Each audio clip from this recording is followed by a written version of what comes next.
त्या वामदेव नावाच्या ब्राह्मणावर एका ब्रह्मराक्षसाने झडप घातली. तो ब्रह्मराक्षस वामदेवाला खाण्याकरता आला होता, पण वामदेवांच्या संपूर्ण अंगावर भस्म चर्चित होते. भस्म संपूर्ण अंगाला लावलेली होती आणि ती भस्म अंगाला लावली असल्या कारणाने तीच भस्म त्या ब्रह्मराक्षसाच्या अंगाला लागली. जसा त्या ब्रह्मराक्षसाच्या अंगाला भस्माचा स्पर्श झाला, तो दूर सरकला, बाजूला झाला आणि त्याचं जे रूप हे खरोखर होतं ते रूप वामदेवाला दिसलं. तो म्हणायला लागला, महाराज, माझ्या आयुष्याचं कल्याण झालं. आयुष्यामध्ये तुम्ही आलात, तुमचं भस्म हे माझ्या शरीराला लागलं आणि मला माझे 24 जन्म आठवत आहे. किती? 24 जन्म. 24 जन्मापासून मी कधी सरडा होतो, कधी कावडा होतो, कधी उंदीर होतो, कधी मांजर होतो, कधी गाढव होतो, कधी गाय झालो, कधी बैल झालो, तर कधी कबूतर झालो. असे त्याला 24 जन्म आठवत होते आणि नंतर 25वा जन्म माझा ब्रह्मराक्षस झाला. अनेक वर्षापासून मी माझ्या उद्धाराकरता इथे फिरतोय, पण तुमच्या भस्माचा प्रभाव एवढा आहे की तुमचा भस्म माझ्या शरीराला लागला, मला 24 जन्म आठवले, माझा उद्धार झाला. ब्राह्मणजी, माझा उद्धार तुम्ही केला, याला कारण काय असेल? वामदेव म्हणाले, महाराज, ब्रह्मराक्षस याचं एकच कारण आहे. माझा भोलानाथ जो आहे तो अंगाला चिताभस्म लावतो आणि मी त्याचा भक्त आहे. मी सुद्धा माझ्या शरीराला चिताभस्म लावतो, त्रिपुंड धारण करतो आणि हा महिमा भस्माचा आहे, दुसरा कशाचाच महिमा नाही. त्या वामदेवाने त्या ब्रह्मराक्षसाला जवळ घेतलं, बाजूला बसवलं. तुला भस्माचा महिमा ऐकायचा आहे ना? ऐक, मी तुला एक अजून महत्वाची कथा सांगतो की त्याच्यामध्ये भस्माचा महिमा तुला ऐकायला मिळेल. जिवंत व्यक्तीला या भस्माचा महिमा तर भरपूर आहे, महत्व भरपूर आहे, पण जो व्यक्ती मृत झालेला आहे, मेलेला आहे, त्याच्या हृदयातून आत्माराम निघून गेलेला आहे, त्या व्यक्तीला सुद्धा ही भस्म तारत असते. एका नगरामध्ये एक वैश्य राहत होता. देवाचं नामचिंतन नाही, ब्राह्मण होता, पण वैश्य वृत्ती करत होता. त्यामुळे त्याला सगळे ब्राह्मणाची पदवी देता वैश्य म्हणत होते. कधी कथा ऐकली नाही, कधी कीर्तन ऐकलं नाही, गळ्यामध्ये रुद्राक्ष धारण केला नाही, तुळशीमाळा गळ्यात धारण केले नाही. 70 वर्ष जगला, पण 7 वेळा प्रभू रामचंद्रांचं नाव त्याच्या मुखामध्ये आलं नाही. ऐश्वर्य संपत्ती भरपूर होती, पण दान द्यायची प्रवृत्ती नाही. असं त्याने भरपूर वर्ष लोटले. 70 वर्षाचा तो वैश्य झाला आणि शेवटी त्याची मती भ्रष्ट झाली. चोरी करू लागला. चोरी करत असताना एका व्यक्तीने त्याला पकडलं आणि त्याला त्या ठिकाणी त्याचा मृत्यू त्या व्यक्तीच्या हातून झाला. तो घाबरू लागला की हा जरी वैश्यवृत्तीचा असला तरी ब्राह्मण आहे आणि ब्राह्मणाचा मृत्यू म्हणजे ब्रह्महत्या, हे पाप माझ्यावर लागले. त्याला काय पर्याय करू? त्याने त्याचं प्रेत उचललं, शव उचललं आणि गंगेच्या तटेवर जाऊन सोडलं. गंगेच्या तटावर प्रेत जडत होती आणि जडलेल्या प्रेतांची राख तिथे उत्पन्न होत होती. तिथून एक कुत्रा आला, जो त्या पेटलेल्या व्यक्तीच्या राखेवर बसला. त्याच्या पोटाला भस्म लागली आणि त्याने जेव्हा या प्रेताकडे पाहिलं की हे प्रेत अजून पेटलेलं नाही, त्याच्या मनामध्ये, त्या कुत्र्याच्या मनामध्ये ते प्रेत खावं अशी इच्छा झाली. ते कुत्र धावत गेलं आणि त्या व्यक्तीला खाणार तेवढ्यात त्याच्या पोटातली जी भस्म होती ना लागलेली ती त्याच्या मस्तकाला लागली, प्रेताच्या मस्तकाला.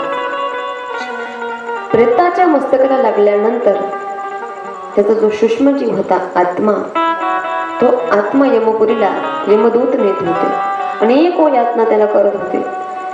कोणी त्याला सुया टोचत होतं, तो कोणी चटके देत होतं,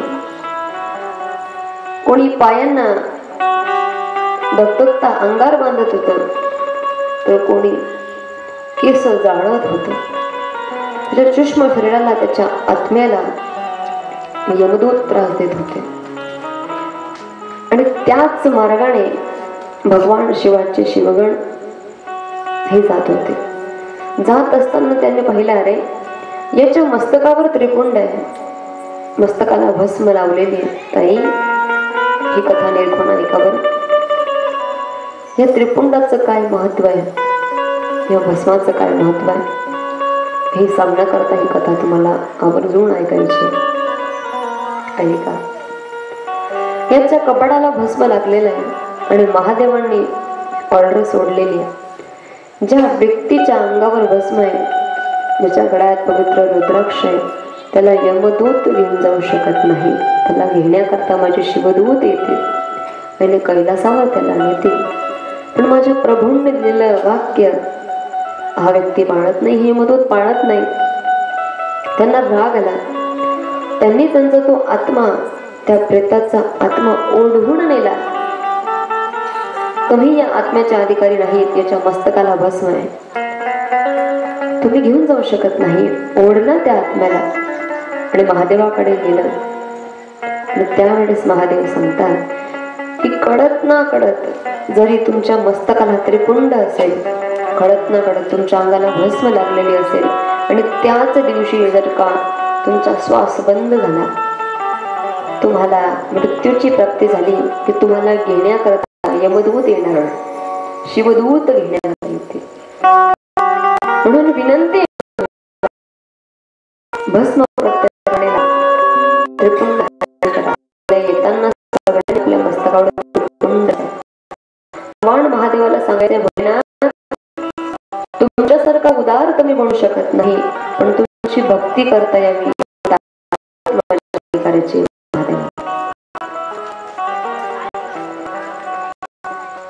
ऐका.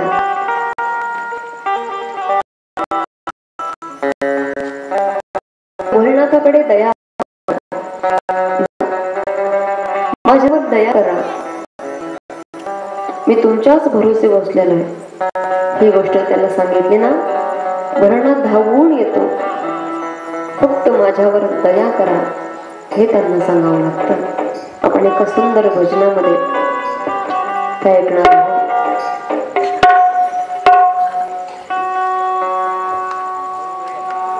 दया करना हम तेरे भरोसे हो, भोलेनाथ दया करना मैं तेरे भरोसे.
हो मेरे बाबा दया करना हर हर महादेव मैं तेरे भरोसे हूँ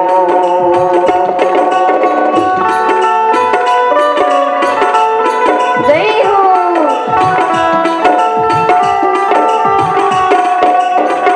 जय भोले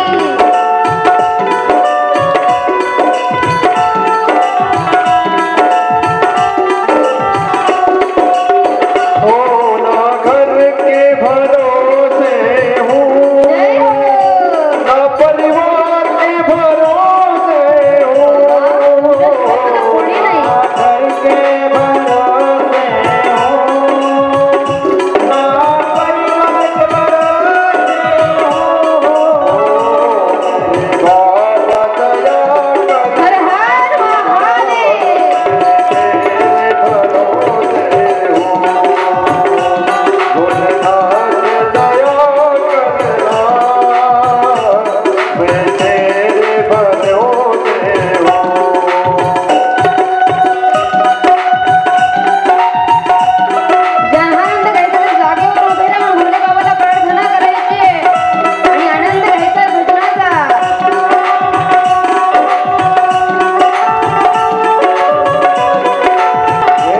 त्याला हाक मारा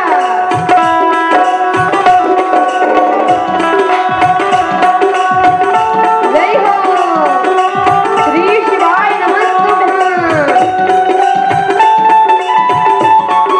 त्याच्या भरोसे आपली गाडी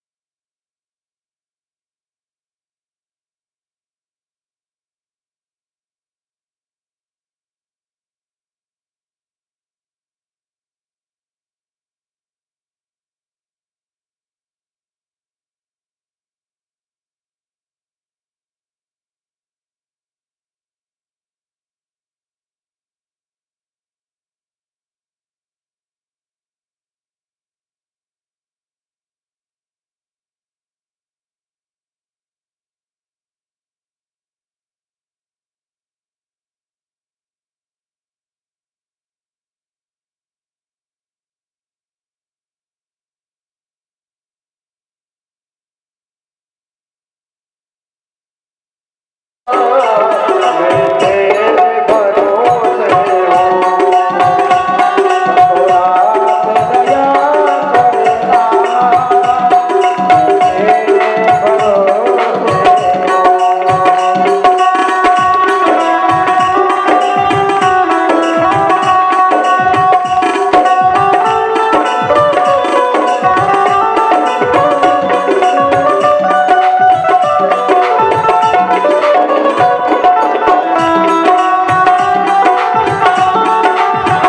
हर हर महादेव हे शंभो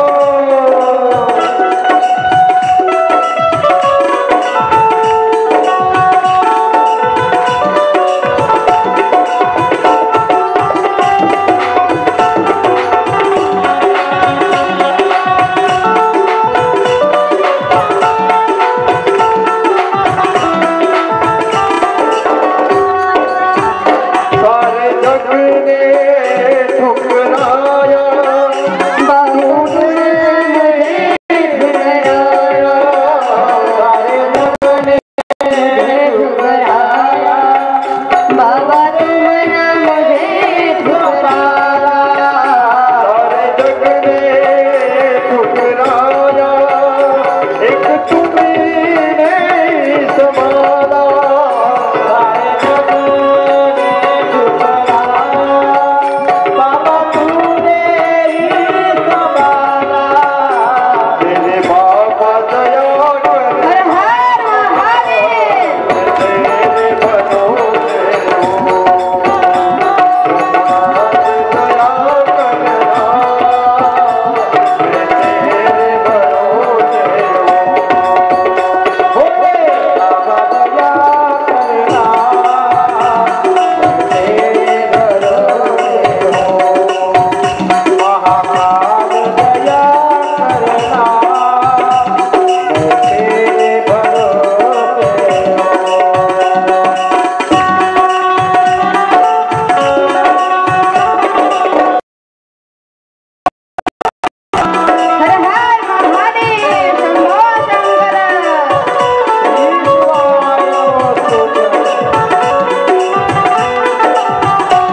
सगळ्यांनी असं नसतं व्हायचं म्हणून ते जागा जाग्यावर बसायचं. ज्या कथेचा रस्ता पुढे गेला, जो आनंद घेतला त्या आनंदाबद्दल भगवान महादेवाकडे आपण मागणी करायची. कृपया आवाज न करता वडील तिथे जागा घ्या, दोन्ही हात जोडा आणि महादेवाला विनंती करा. श्री शिवाय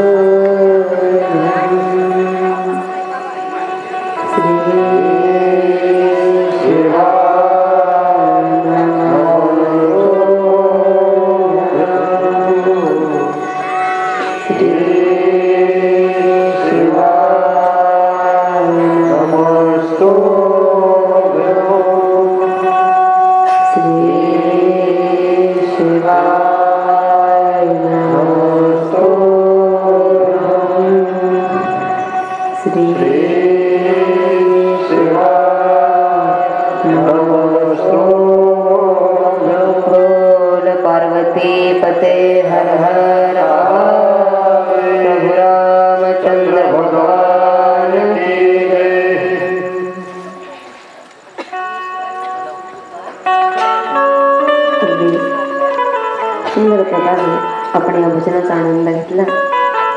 भोलेनाथाला सांगितलं, बाबा भोलेनाथ दया करना, मैं तो तेरे भरोसे हूँ, ना इसके भरोसे हो ना उसके भरोसे हो.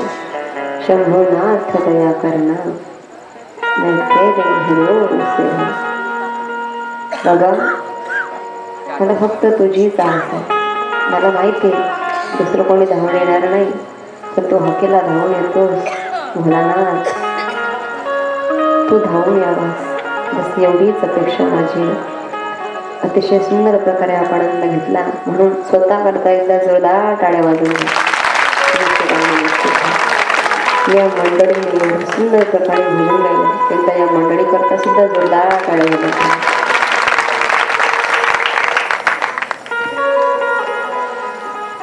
ऐका, आपण आजच्या कथेला पुढे नेण्याचा प्रयत्न करू. काल आपण भगवान कार्तिक स्वामींचा जन्म आणि तारकासुराचा वध पाहिला. त्याच कार्तिक स्वामींना षडानन कार्तिकी सुद्धा म्हणतात. 6 मुखाचे कार्तिक भगवान. ते म्हणताई, कार्तिक स्वामींना 6 मुख कसे उत्पन्न झाले ती कथा आज आपण ऐकणार आहोत. भगवान महादेव आणि माता पार्वती यांचा विवाह झाला आणि विवाह झाल्याच्या नंतर माता पार्वती महादेवाला म्हणाल्यात, प्रभू माझे भरपूर अवतार झाले, पण प्रत्येक अवतारामध्ये तुमचा आणि माझा वियोग होतोय. तुमचा आणि माझा वियोग होऊ नये याच्याकरता काहीतरी पर्याय सांगा. तुम्ही जगत पिता आहात, जगाचे मालक आहात. प्रभू माझ्यावर दया करा, मला मार्ग सांगा. भगवान भोलेनाथ सांगतात, पार्वती यावर एकच पर्याय आहे, तुझा आणि माझा दुरावा होऊ नये. तो पर्याय असा आहे, त्या पर्यायाचं नाव आहे सत्संग, नामचिंतन, कथा श्रवण. कथा श्रवण केल्याने तुझा आणि माझा वियोग होणार नाही. माणूस जे ऐकतो ना तसं वागत असतो, जे ऐकतो तसं बोलत असतो. जे ऐकतो तेच ज्ञान हृदयामध्ये धारण करत असतो. पार्वती, तुला जर वाटत असेल तुझा माझा वियोग होऊ नये तर एकच कारण कर, कथा ऐक, कथा श्रवण कर, सत्संग कर. तू जेवढा सत्संग तुझ्या जीवनामध्ये करशील तेवढं तुझं आणि माझं घट्ट नातं तयार होईल. तुम्हालाही वाटत असेल की महादेवा तुमचा आणि माझा वियोगच होणार. देवा तुमचं दर्शन मला सतत होत राहावं, त्याचा सत्संग करा, कथा ऐका, त्याला रिझवण्याचा प्रयत्न करा, त्याला बोलवण्याचा प्रयत्न करा.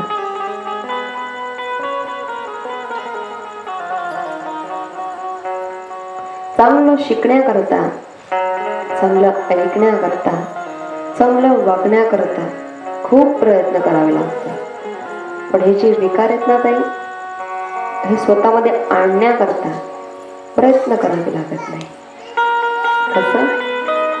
जे लहान बाळ असतं 6-7 वर्षाचं, त्याला शिव्या शिकण्यासाठी ऐका ऐका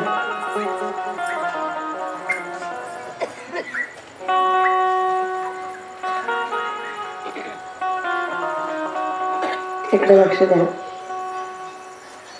चांगलं शिकण्यासाठी, चांगलं वागण्यासाठी कष्ट आहे, पण वाईट शिकण्यासाठी, वाईट वागण्यासाठी कष्ट नाही. लहान वर्षाचं 5-6 वर्षाचं लेकरू आहे, त्याला शिव्या शिकवण्याकरता कोणतीही शाळा,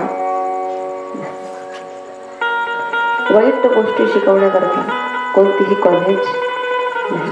पण त्याला अभ्यासाचं शिकवण्याकरता, शैक्षणिक शिकवण्याकरिता, ज्ञान शिकवण्याकरता शाळा, कॉलेज, सत्संग, कथा, कीर्तन या गोष्टी. एवढं सगळं करूनही एखादा दृष्टांत आपल्याला आठवण राहत नाही. पण जर एखादी शिवी असेल तर ते माणूस तोंडी पाठ केल्याशिवाय वाईट आपोआप शिकतं माणूस. पण चांगलं शिकवायची गरज आहे. चांगलं ऐकण्याकरता कष्ट आहे, वाईट आपोआप ऐकून येत असत. पार्वती मातेला सांगितलं, पार्वती सत्संगाचा महिमा असा आहे की तू कथा ऐकशील ना, तुझा आणि माझा वियोग होणार नाही, तुला संताप येणार नाही आणि तुझं शरीर तू त्यागणार नाहीस. ठीक आहे प्रभू. लग्न झालं, रोज नवी कथा ऐकायची पार्वती मातेने. भगवान महादेवांनी व्यासपीठावर बसायचं, कथा सांगायची. असे दिवस लोटत गेले. ब्रह्मदेवांना प्रश्न पडला. ब्रह्मदेव महादेवांकडे गेले, प्रभू ज्या कारणांकरता तुमचा जन्म माता पार्वतीशी,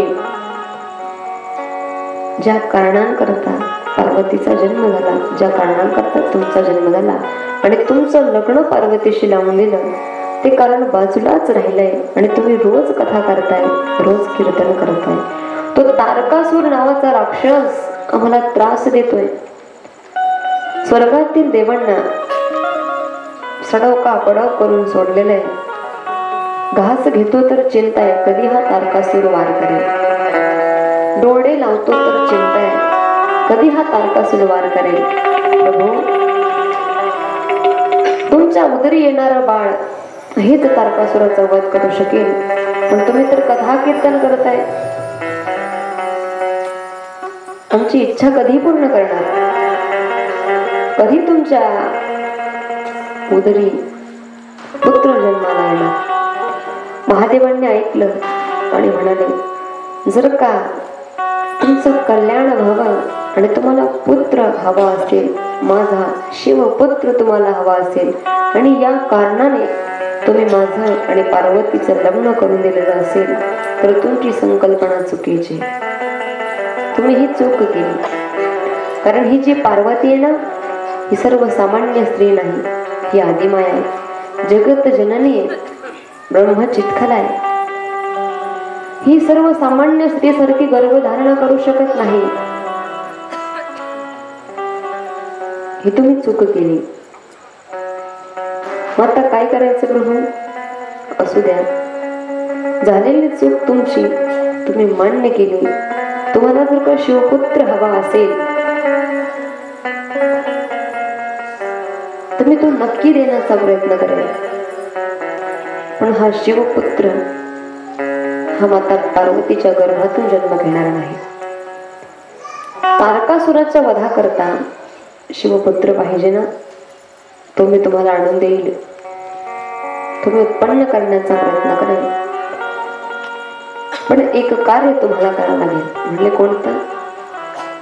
भगवान विष्णूंचं मोहिनी रूप हे माझ्या डोळ्यासमोर आणावं लागेल, आणि त्या मोहिनी रूपाला मी जेव्हा मोहित होईल तेव्हाच ते कार्य पूर्ण होईल, नाहीतर होणार नाही.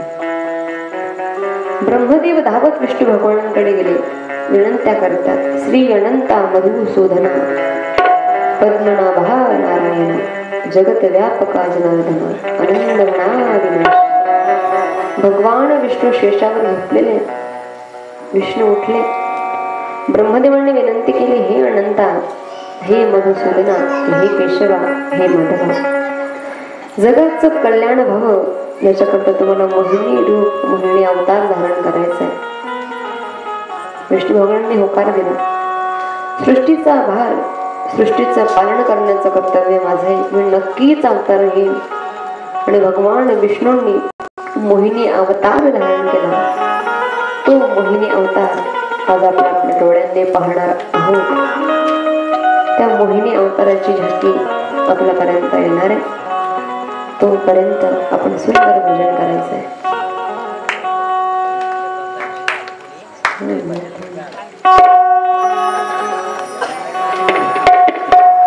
स्वागतम शंभो सुस्वागतम शंभो स्वागतम शंभो सुस्वागतम शंभो.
रूपाची झाकी अतिशय सुंदर.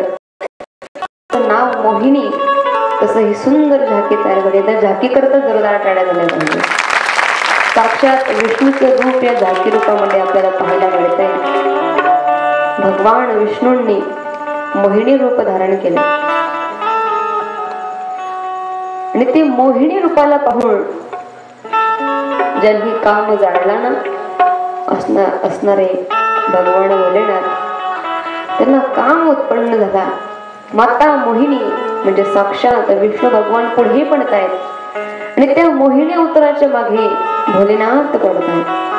पडता पडता त्यांच्या शरीरातून भगवान महादेवाच्या शरीरातून एक तेज उत्पन्न झाला आणि ते तेज अग्नीने कबूतर रूपाने आपल्या चोचेमध्ये धारण.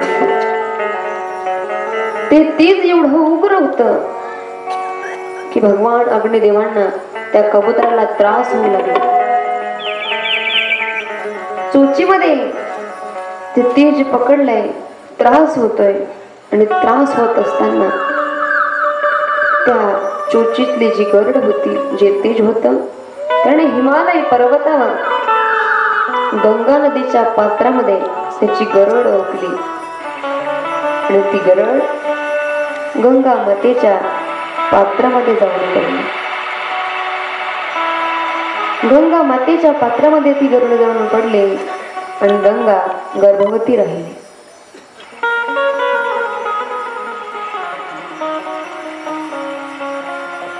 महादेवांचं ते गंगा मातेच्या पात्रात पडलं आणि गंगा माता गर्भवती राहिल्या.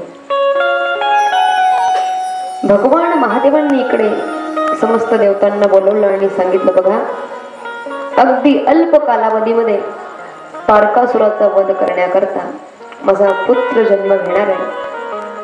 आजपासून 9 महिन्यानंतर कार्तिक स्वामींचा जन्म होणार आहे. कार्तिक स्वामी हे बाल रूपामध्ये गंगेच्या पात्रातून वाहत आले आणि वाहत असताना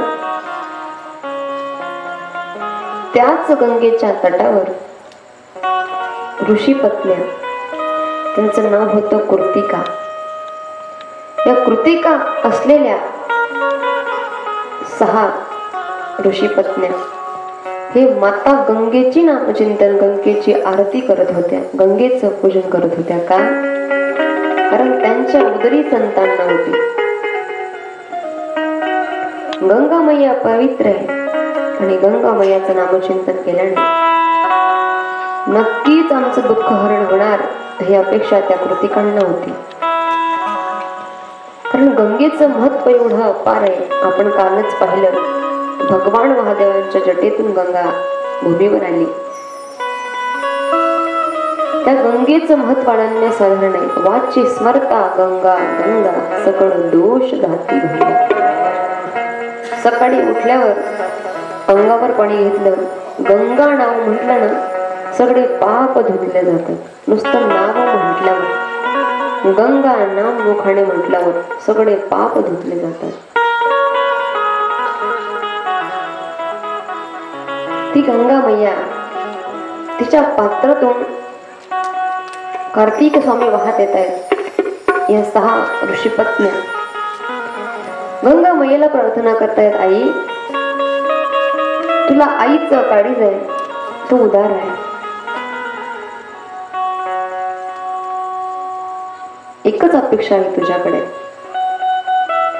आमच्या अंतरी बालक नाही, आम्हाला एक पुत्र दे. तू हकेला धावून येणारी आम्हाला एक पुत्र दे.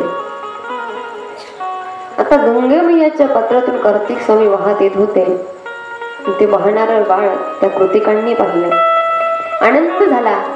माता गंगा आमच्यावर प्रसन्न झाली आणि सुंदर पुत्र गंगेने आम्हाला दिला. ते अगदी कोबडं बाळ आहे आणि त्या कोबड्या बाळाला त्या साहींमध्ये वाद झाला की याला मी घेणार, त्याला मी घेणार. ओढाताणी करताय त्याची. कार्तिक स्वामींची एक इकडेकडे ओढतं, दुसरं हात ओढतं, तिसरं पाय ओढतं. लहान बाळे विसरल्या, पुत्र नव्हता, संतान नव्हती आणि समोर संतान पाहिली. आनंद झाला त्यांना. भगवान कार्तिक स्वामींनी शिवरूप धारण केलं आणि सांगितलं, आई मी शिवपुत्र आहे, मी भगवान महादेवाचा पुत्र आहे. गंगेच्या पात्रातून मी वाहत आलो, पण ऐका, तुम्ही माझी अशी ओढाताण करू नका. मी तुम्हा सगळ्यांना साही ऋषीपतींना पत्नींना माझी आई मानेल, पण तुम्ही माझी ओढाताण करू नका. 6 त्या कृतिकांना आनंद झाला. त्यांच्यात परत वाद निर्माण झाला. आता कार्तिक स्वामी सगळ्यांचे पुत्र आहेत, मग कोणाचं स्तनपान करणार? वाद निर्माण झाला. कार्तिक स्वामींनी तोही प्रश्न सोडवला. आई, मी तुम्हा 6 देवींचं ऋषी पत्नींचं स्तनपान करेल. आणि त्या क्षणाला भगवान कार्तिकांना 6 मुख आले, म्हणून त्यांना षडानन कार्तिकेय म्हणतात. बोलो कार्तिक स्वामी जय.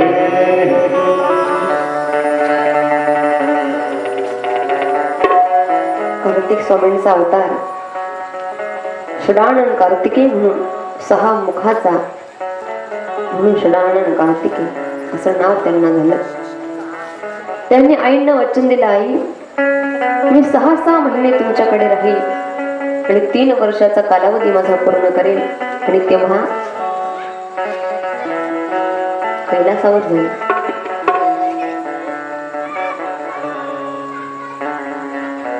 त्या कृतिकांनी पराशर ऋषींना बोलवलं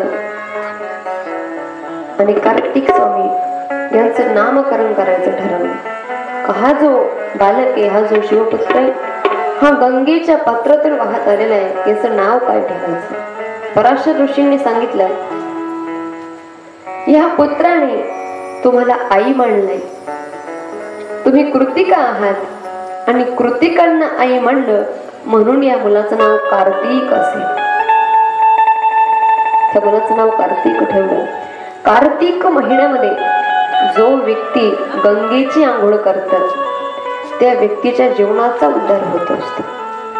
कार्तिक मध्ये सार्थक करायचं असेल तर गंगेची आंघोळ आपण केली पाहिजे, कारण गंगा मैया तिच्या पात्रातून कार्तिक स्वामींचा अवतार झालेला आहे.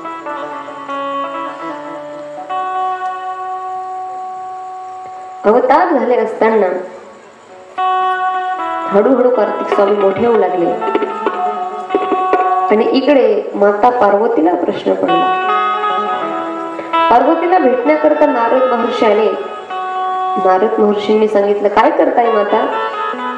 विचार करते गुरुजी, शिवाची प्राप्ती व्हावी याच्याकरता तुम्ही मला उपाय सांगितला, पण 3 वर्ष झाली मला अजूनही संतान प्राप्ती नाही. काय दोष असेल माझ्यामध्ये? नारद महर्षींचं एक कार्य खूप महान आहे. त्या कार्याने त्यांची ओळख आहे. जातील तिथे आग लावणे, जिथे पोहोचते तिथे आग लावणे.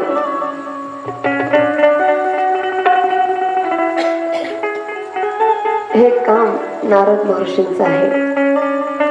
आपण आता सगळ्यांनी मोहिनी रूपाचं दर्शन केलं. एकदा या जाकी करता वरदान टाळ्यामध्ये आणि सुंदर भजनाने आपण ही जाकी प्रस्थान करणार आहोत.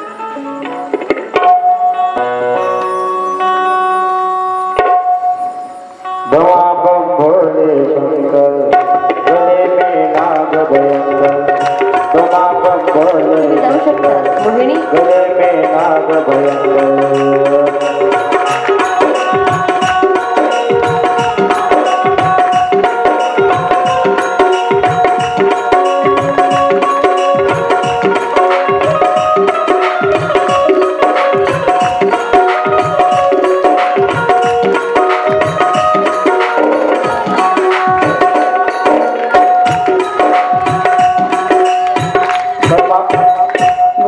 पार्वती पते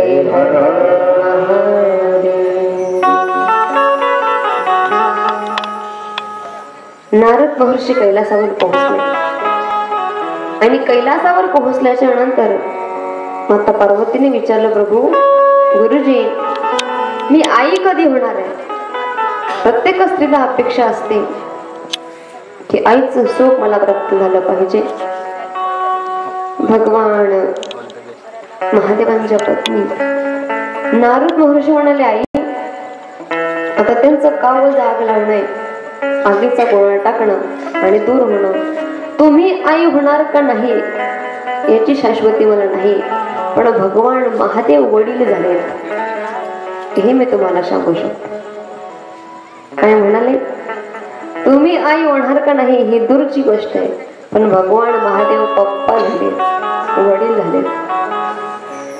हे वाक्य माता पार्वतीने ऐकलं आणि पार्वती मातेचा बीपी स्लो झाला. असं कसं शक्य आहे?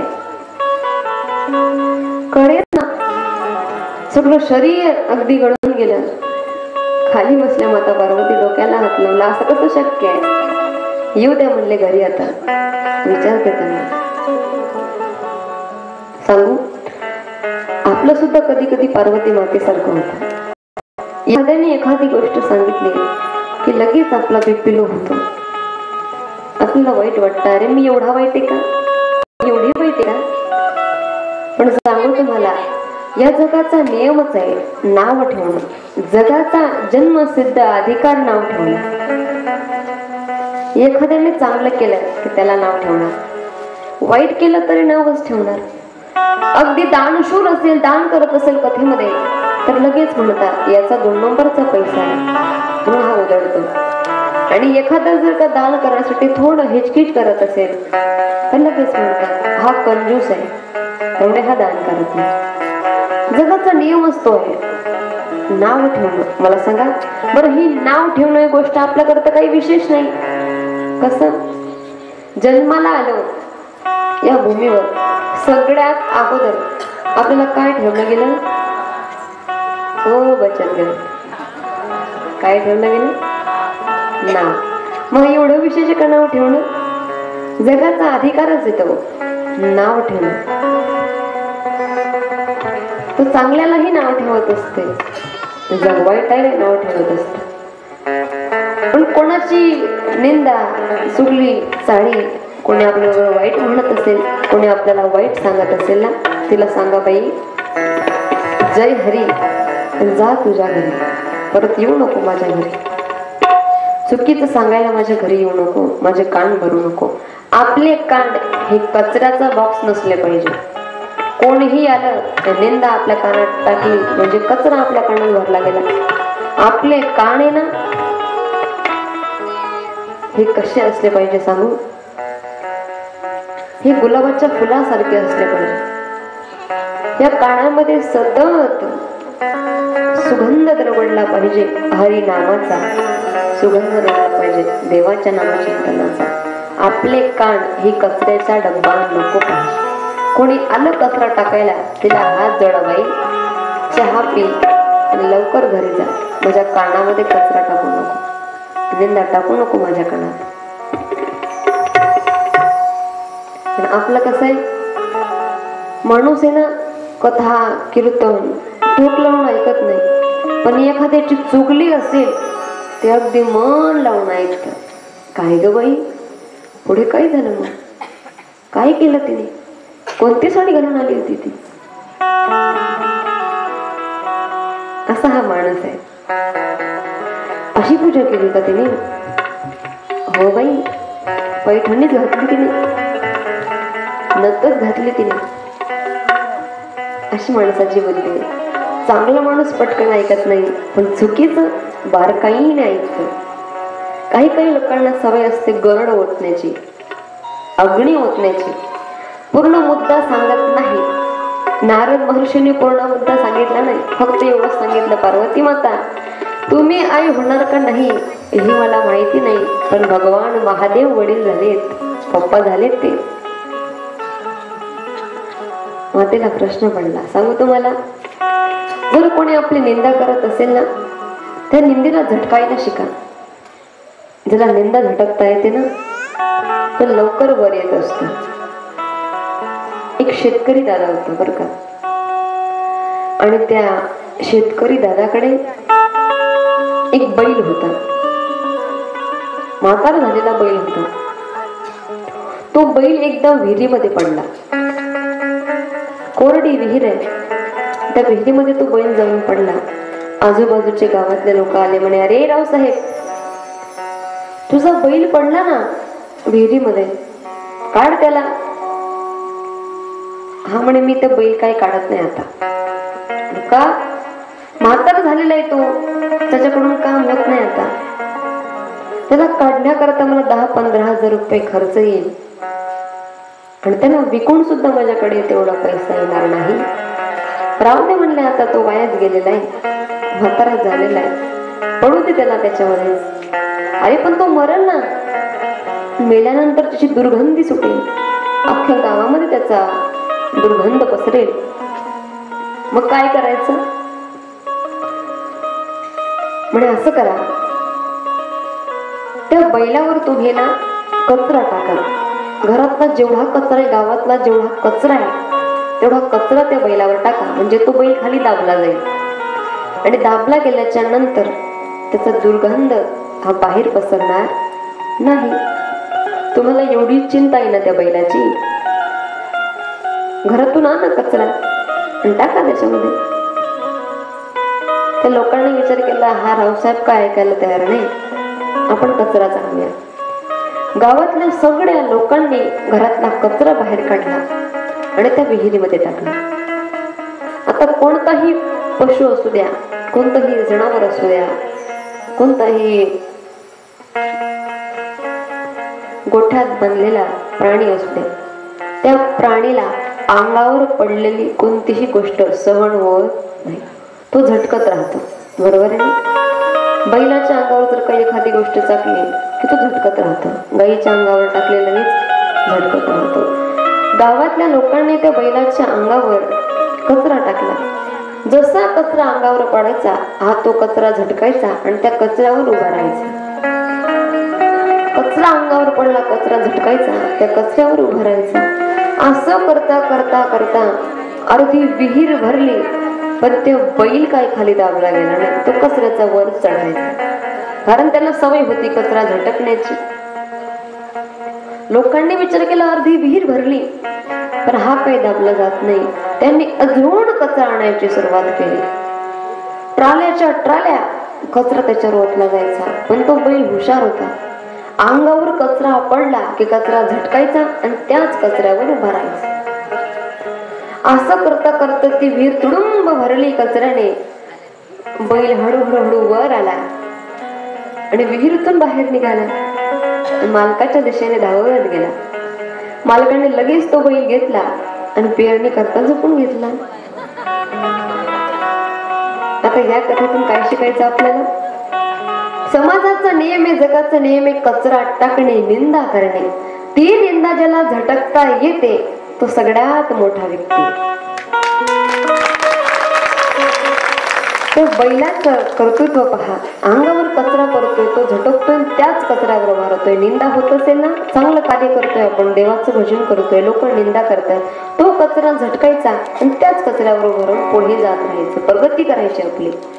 बैलाने तोच कचरा झटकावा, त्याच कचऱ्यावर उभं राहावं आणि शेवटी त्याच कचऱ्याने त्याला विहिरीतून बाहेर काढलं.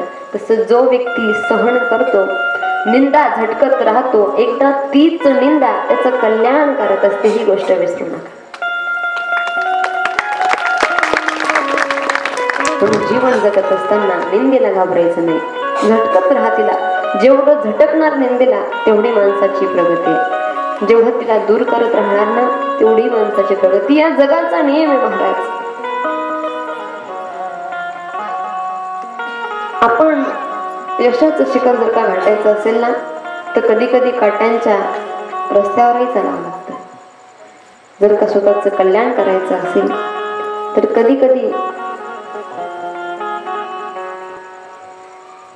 वाईट निंदेच्या त्या भरलेल्या रस्त्यावर चालावं लागतं. पण ध्यानात ठेवा, ज्या दिवशी जगाचा मालक आपला झाला ना त्या दिवशी त्या बैलासारखं आपण अलगद या संसारातून निघत असतो. कितीही कष्ट करा या जगाकरता, कितीही जगाकरता जीवन जगा, जग कोणाचं झालं नाही, आपलाही होणार नाही. आपला होतो फक्त महादेव, दुसरं कोणी होत नाही. जग हे पुढाऱ्याचं झालं नाही, जग सर्वसामान्याचं झालं नाही, जग कथाकाराचं झालं नाही, जग कीर्तनकाराचं झालं नाही, जग कलाकाराचं झालं नाही, जग कोणाचं झालं नाही, आपलाही होणार नाही. फक्त भोलेनाथ आपला होणार ही गोष्ट ध्यानात ठेवा. त्याची सेवा करा, त्याला आपलंसं म्हणा, तो नक्कीच आपला उद्धार करेल. काही लोकांना सवय असते निंदा करण्याची, पूर्ण गोष्ट सांगत नाही, अर्धवट गोष्ट सांगतात आणि आपण स्वतःमध्ये हृदयामध्ये विचार करत बसतो, आम्ही एवढे वाईट का? तसं माता पार्वती विचार करू लागली, मी एवढी वाईट आहे का? भगवान महादेव आले कैलासावर, माता पार्वतीने चेहराच फुगवला. जा म्हणले, तुमच्याशी बोलत नाही मी. का? मला खरं खरं सांगा, मी आई झाली नाही पण तुम्ही वडील झाले आहात का? आता महादेव सत्य बोलतात, खोटं बोलत नाही. म्हणे, हो पार्वती, मी वडील झालोय, मी पप्पा झालोय. पार्वतीचा डबल बीपी लो झाला. असं बोलू नका प्रभू, खरं सांगा. अगं खरं सांगतोय ना, मी पिता झालोय. मला पूर्ण गोष्ट सांगा प्रभू, माझी परीक्षा घेऊ नका. म्हणलात ना रे, अगं देवतांना तारकासुर त्रास देत होता आणि त्या तारकासुरा करता माझं तेज हे गंगेच्या पात्रात पडलं आणि त्यातून पुत्र निर्माण झाला. आणि किती वर्ष झाली या गोष्टीला? आणि 3 वर्ष झाली. तुम्हाला सांगितलं नाही? अगं सांगण्याकरता वेळच कुठे होता? आपण सत्संग करत होतो, कथा करत होतो. माता पार्वती क्रोधायमान झाल्या आणि क्रोधामध्ये शाप दिला. या देवतांनी माझं आई पण माझ्याकडून हिसकावलंय ना, यांच्या पत्न्या सुद्धा कधीच गर्भवती राहणार नाही. हा शाप पार्वतीचा. म्हणून देवश्री कधीच गर्भवती राहणार नाही. त्या अग्नी देवताने माझ्या प्रभूचं तेज आपल्या चोचीमध्ये धारण केलंय ना, त्याच्या ज्या लहरी असतील त्या काळ्या असतील, काळ्या. म्हणून आपण पाहतो अग्निदेवताच्या लहरी असतात. जरी ज्वालामय त्या असल्या तरी त्याची जी ज्योत असते ती काळी असते. हा शाप पार्वतीचा. भगवान महादेव म्हणाले, अगं शाप देऊ नको पार्वती, तू आदिमाया होती, आदिशक्ती होती, तू गर्भधारण करू शकत नव्हती, म्हणून ही गोष्ट आपण करण्याचा प्रयत्न केला. शाप देऊ नको.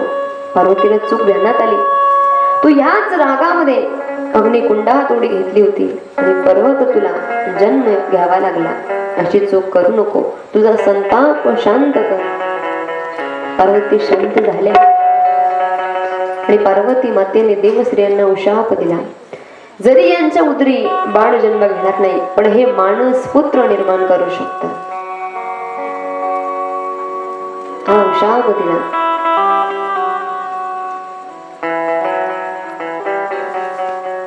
माता पार्वती म्हणाल्या, प्रभू गंगेच्याच पात्रामध्ये का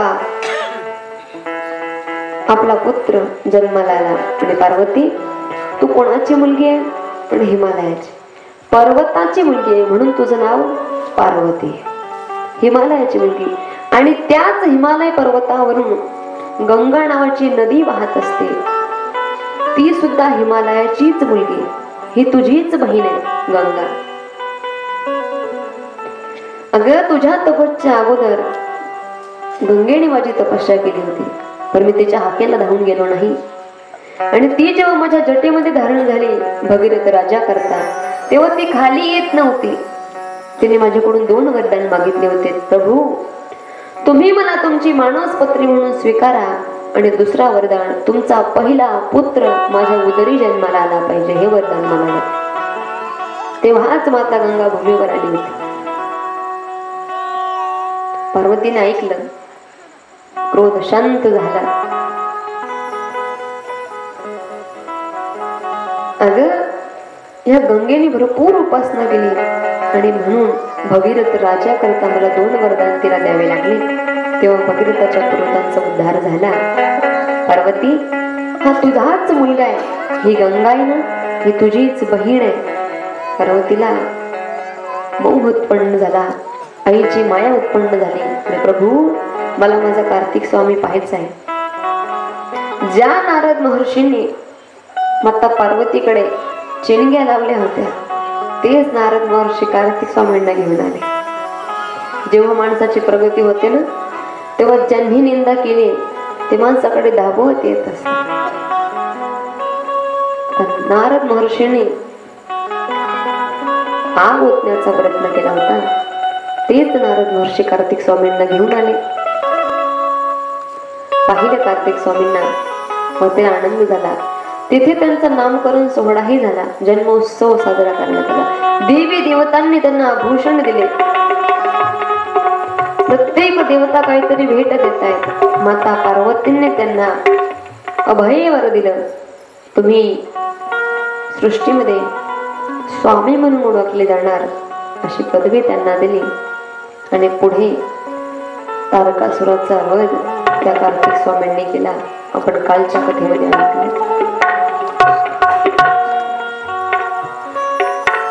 पण पार्वती मातेच्या उदरी संतान नसल्यामुळे माता पार्वती नेहमी उदास असायची.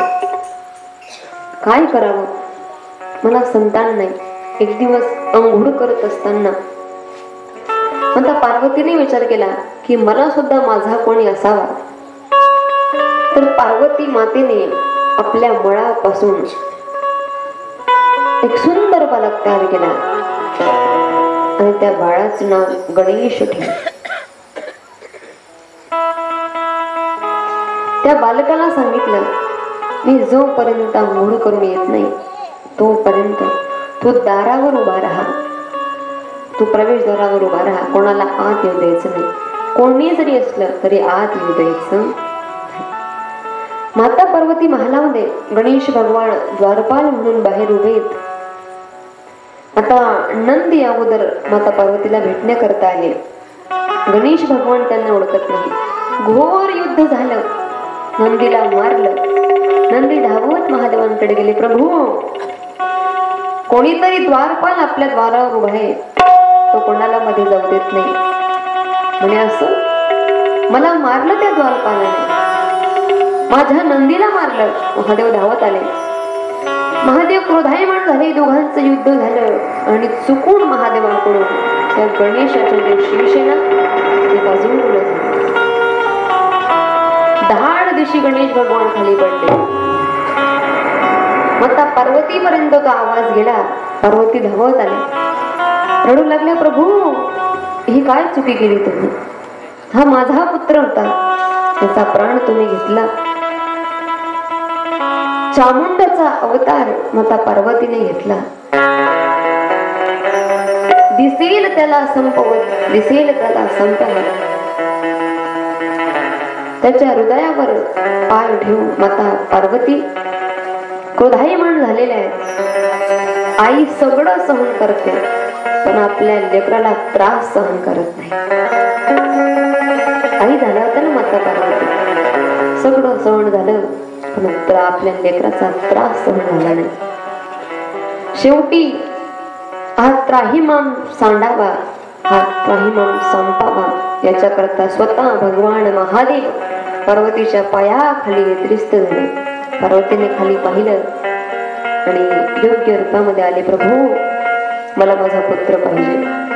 मला माझा पुत्र पाहिजे. काय पर्याय करायचा याच्यावर. आता शीश तर आपल्यापासून धडापासून वेगळं झालेलं आहे. काय पर्याय करायचा. भगवान विष्णूंनी सांगितलं जंगलामध्ये जा. जो प्राणी तुम्हाला सुरुवातीला दिसेल त्या प्राण्याचं शीश आणा. ते शीश कार्तिक स्वामींचा भाऊ म्हणजे गणेश भगवान यांना लावलं जाईल आणि तेव्हा हे जिवंत होतील. वज्राज नावाचा हत्ती होता. त्या हत्तीचं शीश देवतांनी आणलं आणि भगवान गणेशांच्या धडाला ते लावलं आणि लावताच वेळेस भगवान गणेश जिवंत झाले. बोलो गणेश भगवान की जय. गणपती बाप्पा. भगवान गणेश जिवंत झाले. सगळ्या देवतांनी त्यांना आशीर्वाद दिला. महादेवांनी आशीर्वाद दिला की तुम्ही जगामध्ये सगळ्यात अगोदर पूजले जाणार. सगळ्यात अगोदर पूजा तुमची होईल आणि तुमच्या नावाशिवाय कोणतीही पूजा सफल होणार नाही. तुमच्या मंत्राशिवाय कोणतीही पूजा लागू होणार नाही. सगळ्या देवतांनी आशीर्वाद दिला. अष्टसिद्धी नवनिधी त्यांना देण्यात आल्या. बुद्धीची देवता म्हणून त्यांचा जय जयकार झाला. पुढे काही वर्षांनी श्री गणेश भगवान आणि कार्तिक स्वामी दोन्ही खेळत असताना माता पार्वतीने विचार केला की आपले दोघी पुत्र आता मोठे होत आहेत, यांचा लग्नाचा प्रस्ताव मांडावा. पण लग्नाचा प्रस्ताव काय मांडावा, काय उपाय करावा लग्नाकरता. भगवान महादेवांनी सांगितलं आपण या दोघांच्या बुद्धीची परीक्षा घेऊ. ज्याची बुद्धी मोठी असेल त्याचं लग्न आपण सुरुवातीला करू. म्हणलं ठीक आहे. गणेश भगवान आणि कार्तिक स्वामी दोघांना बोलवलं. सांगितलं लेकर हो, जो या पृथ्वीची प्रदक्षिणा सगळ्यात अगोदर करून पूर्ण होईल त्या पुत्राचं लग्न मी सगळ्यात अगोदर करेन. दोघांनी ऐकलं. जसं हे वाक्य ऐकलं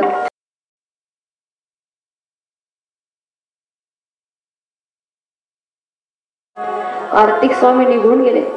पण गणपती बाप्पा विचार करताय आपलं वाहन आहे मूषक, उंदीर आहे. त्या उंदराला पृथ्वीची प्रदक्षिणा मारायला किती वेळ लागेल, तेवढ्यात तर माझा भाऊ येऊन जाईल, त्याचं लग्न लवकर होईल. मग काय करायचं. छोटासा मूषक आणि तो जर का पृथ्वीची प्रदक्षिणा घेईल तर खूप वेळ लागेल. भगवान गणेश बुद्धीची देवता आहे. माता पार्वती भगवान भोलेनाथ कैलासावर बसले असताना मूषकावर आरूढ झाले आणि भगवान महादेव माता पार्वतींना एक चक्कर मारला आणि प्रणाम. महादेवांनी विचारलं गणेश क्या कर रहे हो. म्हणे कुछ नहीं, पृथ्वी की प्रदक्षिणा कर रहा. पृथ्वी यहाँ नहीं है बेटा, देखो तुम्हारे बड़े भैया गए हैं. नहीं पिताश्री, माझे तिन्ही ब्रह्मांड, माझं पूर्ण आयुष्य, माझं पूर्ण पृथ्वी, माझं पूर्ण जग तुम्ही आहात आणि माझ्या जगाला मी फेरी मारली, पृथ्वीची प्रदक्षिणा झाली. भगवान महादेव प्रसन्न झाले आणि त्याच क्षणाला भगवान महादेवांनी गणेश भगवानांचं लग्न रिद्धी आणि सिद्धी यांच्याशी लावून दिलं. तोच विवाह सोहळा आज आपण आपल्या डोळ्यासमोर पाहणार आहोत. आपल्या समोर भगवान गणेश बुद्धीची देवता रिद्धी सिद्धी यांचा विवाह सोहळा संपन्न होणार आहे. सगळ्यांनी सज्ज व्हायचं आहे. भगवान गणेश आणि रिद्धी सिद्धी यांचं आगमन होणार आहे. पार्वतीच्या वाडा तुझ्या पायात वाडा, पार्वतीच्या वाडा तुझ्या पायात वाडा, पुष्पहारांच्या ढकलत वाडा, ताशाचा आवाज तरर झाला न गणपती माझा नाचत आला. ताशाचा आवाज तरर झाला न गणपती माझा, ताशाचा आवाज तरर झाला न गणपती माझा नाचत आला. ताशाचा आवाज तरर झाला न गणपती माझा नाचत आला.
स्टेजकडे यायचंय.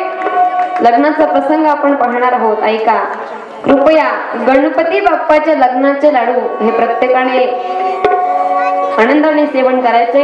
यांचे मानकरी सतीश प्रकाश पाटील यांच्याकडून गणपती बाप्पाच्या लग्नाचे लाडू आहेत. एकदा त्यांच्याकरता जोरदार टाळ्या झाल्या पाहिजे.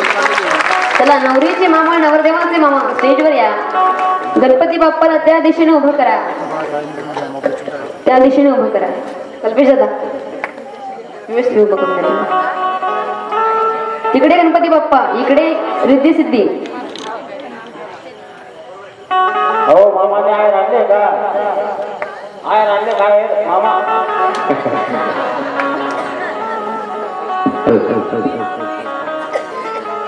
ऐका, सगळ्यांना अक्षदा वाटण्याचा प्रबंध करायचा आहे.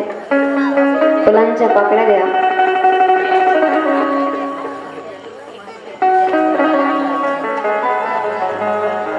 आरतीचं ताट सुद्धा तयार ठेवायचंय.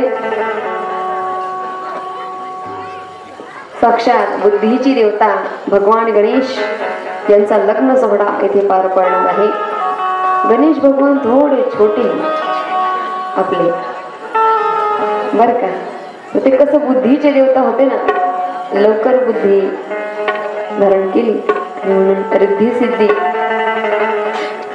रिद्धी आहे आणि सिद्धीही आहे.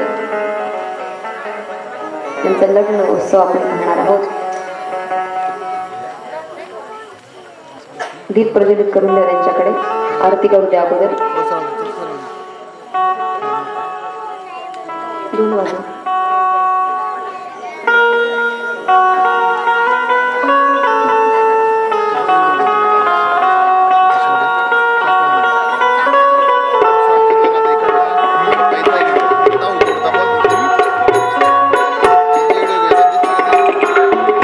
आरती करून घ्या. मानकर पाठ धरा. दोन्हींनी आरती करायची, मिळून आरती करा.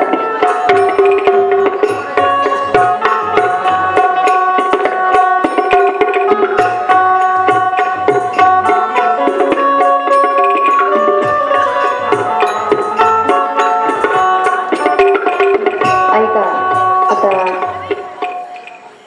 मंगलाष्टक म्हणले जाते. सगळ्यांकडे अक्षता पोच केल्यात नसतील तर मानसिक अक्षता आपण तयार करायच्या आहे. आणि गणपती बाप्पाचा जेव्हा विवाह सोहळा पार पडेल त्या विवाह सोहळ्याला आपण तयार राहायचे. कृपया माळा रिद्धी हातात द्या. गणपती बाप्पाच्या हातात वरमाला द्यायची.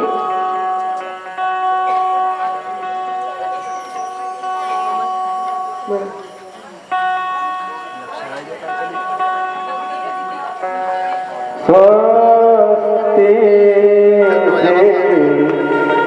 जननायकं गजमुखं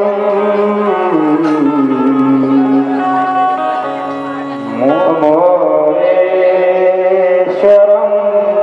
स्थितं बल्लारो मुरुरं विनायकमहं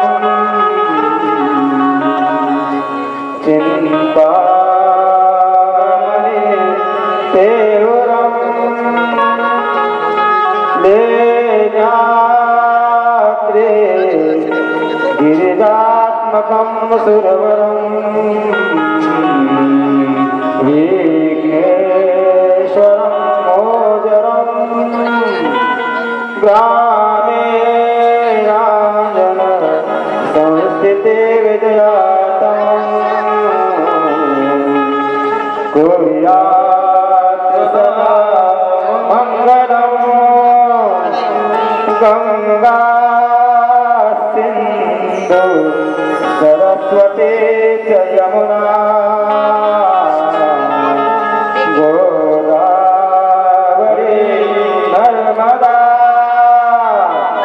कावेरी शरयो महेन्द्रतनया चर्मण्वती वेदिका क्षिप्रा विप्र महासुर नदी ख्याता दया गंडकी पूर्णा पूर्ण जले समुद्र सहिता कुर्यात् सदा मंगलम शुभ मंगल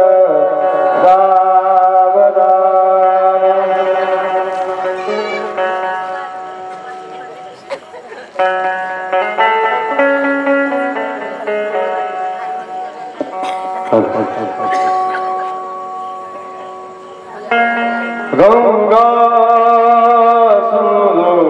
सरस्वती च यमुना गोदावरी नर्मदा कावेरी शरयो महेन्द्र तनया चर्मण्यवती वेदिका क्षिप्रामेत्रवती सुरमहानदी ख्याता गया गंडकी पूर्णा पूर्ण जले समुद्र सहिता कुर्यात् सदा मंगलं शुभं भवन्तु शुभदं सावधान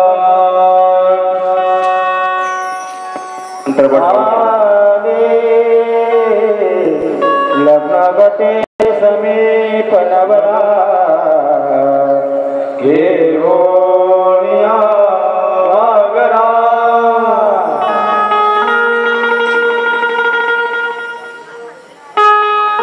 अंतरपट करून घ्या अंतरपट करून घ्या अंतरपट करून घ्या अंतरपट काढून घ्या अंतर्भाग. तदेव लग्नं सुदिनं तदेव ताराबलं चंद्रबलं तदेव विद्याबलं दैवबलं तदेव लक्ष्मीपते मनसा स्मरामि.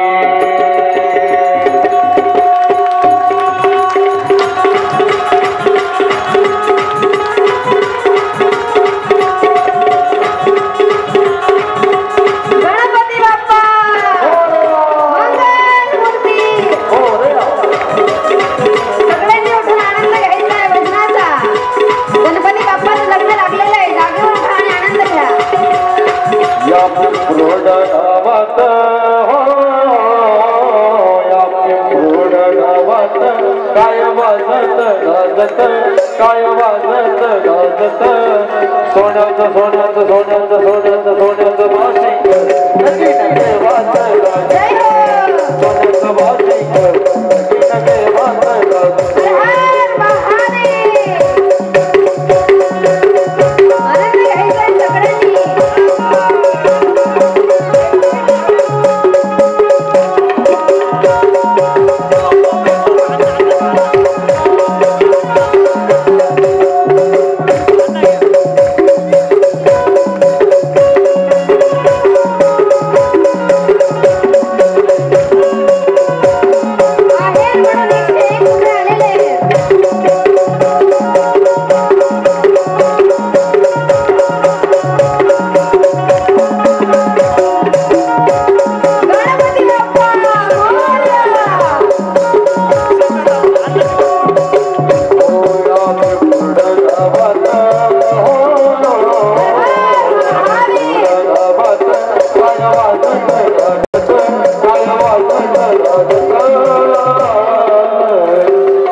अतिशय सुंदर प्रकारे आनंद घेतलेला आहे. सगळ्यांनी जागेवर बसून घ्यायची कृपया. या लग्नाकरता 101 रुपये आहे आलेला आहे. धन्यवाद धन्यवाद. उघडले डोळे उघडले. पाणी द्या पाणी चक्कर आली. बसा सगळ्यांनी खाली बसायचं. चला असं नसतं व्हायचंय सगळ्यांनी. घेतलं पाणी. बसा.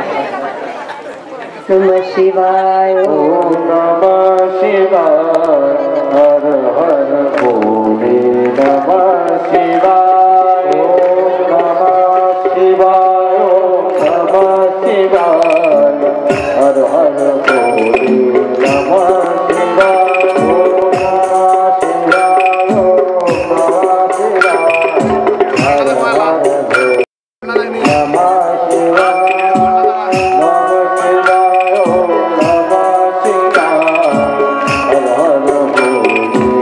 शिवाय.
सगळ्यांनी दोन्ही हात जोडून महादेवाकडे विनंती करायची.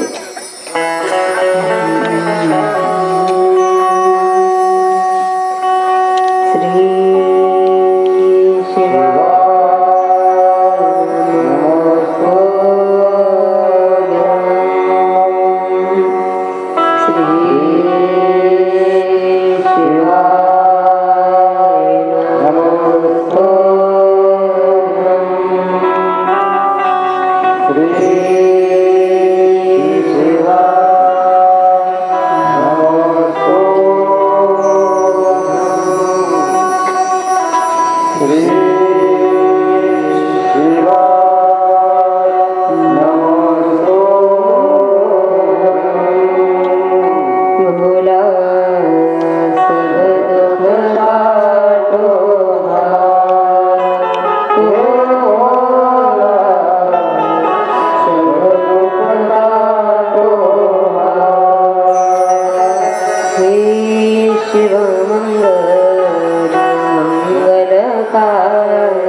सुंदर प्रकारे भगवान गणेश रिद्धी सिद्धी यांचा विवाह आज पवित्र दिनावर पार पडलेला आहे.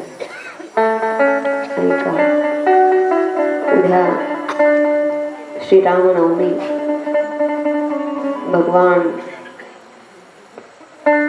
श्रीराम यांचा अवतार दुपारी 12 वाजता झालेला होता आणि तो जन्मोत्सव या ठिकाणी दुपारी 12 वाजता आपल्या श्रीराम मंदिरामध्ये साजरा होणार आहे. तर सगळ्यांनी याचा लाभ घ्यायचा. उद्या येताना कथेला प्रत्येकाने मस्तकाला त्रिपुंड लावूया. मी सांगितलं सुरुवातीलाच उद्या आपल्या पगाराचा दिवस आहे. 7 दिवस आपण पूर्ण कथा ऐकणार आहोत आणि कथेच्या शेवटच्या दिवशी अगदी भरभरून तुमची उपस्थिती हवी. उद्याचा शेवटचा दिवस राहिलेला आहे कथेचा. अगदी मनसोक्त आनंद या कथेचा घ्यायचा आहे. भगवान महादेवाला विनंती करायची, महादेवा तुझा कृपा आशीर्वाद अखंडित आमच्या मस्तकावर राहू दे. अशीच शिव महापुराण कथा अगदी प्रत्येक वेळेला आमच्या कानावर पडू दे, हीच मागणी महादेवाकडे करायची. तो भोलेनाथ सगळ्यांचं दुःख हरणार आहे म्हणून त्याला हर हर महादेव म्हणतात. सूचना ध्यानात आल्या. आजची कथा इथे समाप्तीच्या मार्गाला आहे. भस्माचा महिमा आगात आहे, रुद्राक्ष महिमा आगात आहे आणि बेलाचा महिमा सुद्धा तुम्हाला सांगितला. उद्या रामनवमी. भगवान महादेवाला बेल अर्पण करताना त्यावर राम शब्द लिहा. त्याचं पुण्य अगणित आहे. होईल तेवढं मंदिर स्वच्छ करण्याचा प्रयत्न करा. शिव मंदिर असो, राम मंदिर असो, जो व्यक्ती या शिव महापुराणामध्ये त्याचं महत्व सांगितलंय, जो व्यक्ती महादेवाचं मंदिर असू द्या, श्रीरामाचं मंदिर असू द्या, गणेशाचं मंदिर असू द्या, जो व्यक्ती हे मंदिर स्वच्छ करतो, साफ करतो ना, त्या व्यक्तीचा उद्धार व्हायला वेळ लागत नाही. भगवान भोलेनाथ त्याचा उद्धार करत असतात. भगवान महादेवाला आत्मिक शांती स्वतःला पाहिजे असेल, सदैव आपलं हृदय भगवत चिंतनामध्ये राहावं, सदैव आपले पाय हे भगवत चिंतनाकडे वळावे, आपले हात आपले इंद्रिय सदैव भगवान शिवाचे दर्शन करावं, याच्याकरता एक महा उपाय या शिव महापुराणामध्ये आलेला आहे. भगवान बोलले त्याला दही, दूध, तूप, मध आणि गोमूत्र यांचा एकत्रितपणा अभिषेक करून हा अभिषेक भगवान महादेवाला जर का आपण केला तर आपलं हृदय चित्त हे निर्मळ राहतं. भगवान भोलेनाथ हे सदैव सत्संगाकडे चांगल्या मार्गाकडे आपल्याला ओढत असतात. त्याचबरोबर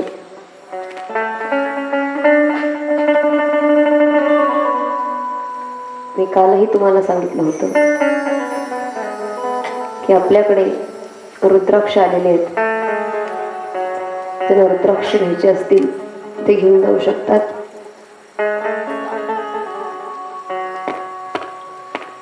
कथा संपल्यावर त्यांनी माझी भेट करायची आणि जे दान आपण प्रत्येक कथेला जमा करतो ते सप्तदान, सप्त जन्माचे पाप धुतले जावे याच्याकरता सप्तदान अर्पण करत असतात. ते सप्तदान आपण अर्पण करायचंय. आजची कथा ते समाप्तीकडे येते. एक गोड भजन आपण ऐकूया आणि ही कथा समाप्तीकडे नेऊया. भगवान महादेवाला आपली विपदा सांगा आणि ती विपदा दूर झाली पाहिजे ही अपेक्षा करा. बम भोले शंकर गले में नाग भयंकर, बम भोले शंकर गले में नाग भयंकर, बम भोले शंकर गले में नाग भयंकर, बम भोले शंकर गले में नाग भयंकर, बम भोले शंकर गले में नाग भयंकर.